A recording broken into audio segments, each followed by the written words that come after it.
అత్తయ్య, మీరెందుకు వాళ్ళ ముందు చిన్నబోతున్నారు? పూరికి ఏ అన్యాయం జరగదు. నువ్వెవరు మా జీవితాల గురించి మాట్లాడడానికి?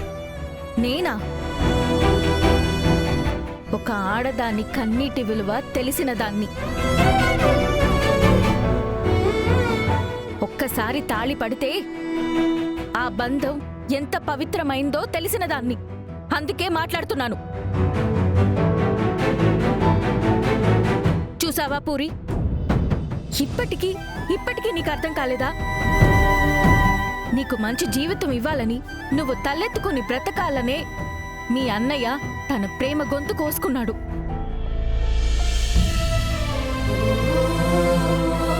తనకి ప్రాణమైన నన్ను వదిలేసి ఇష్టం లేకపోయినా ఈ పెళ్లి కొప్పుకున్నాడు.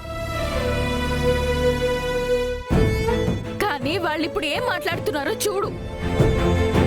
తాళి కట్టినా వదిలేస్తాను అంటున్నారు. నిజంగా ఇది ప్రేమ కాదు పూరి, ఇది కండిషన్. ఇలాంటి వాణ్ణా నువ్వు జీవితాంతం ప్రేమించేది పూరి? ఇలాంటి ఇంట్లోనా నువ్వు సంతోషంగా ఉండాలనుకుంటున్నావు?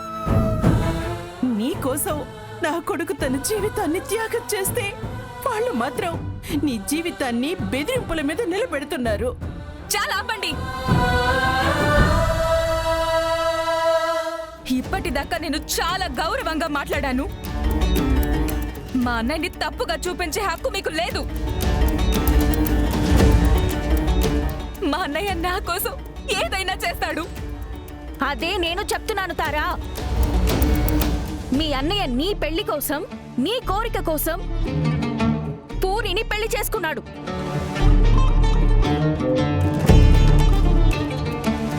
పూరి జీవిత కోసం కాదు.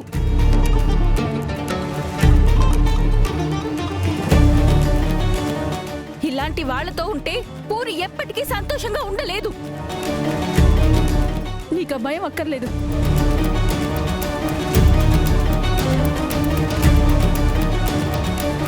నేనెక్కడికి రాను. నేనేనతోనే ఉంటాను. ఈయనే నా భర్త. నా మెళ్ళ తాళి కట్టారు.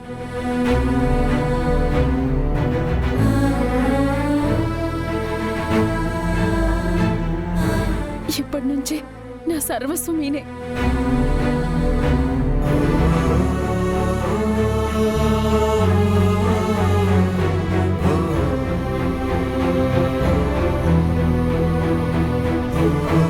చూడమ్మా, నీ అన్నయ్య నీ కోసం ఎంత చేశాడో ఒక్కసారి ఆలోచించు. ఇంతమంది మధ్య మీ అన్నయ్యని ఇలా నిలబెట్టి మాట్లాడుతుంటే నీకు బాధగా లేదా? ఇప్పుడు ఈ క్షణంలో నీ పెళ్లి విషయంలో నువ్వొక మంచి నిర్ణయం తీసుకుంటే నీ అన్నయ్య ఎంత గొప్పవాడో నీకు అర్థం అవుతుంది.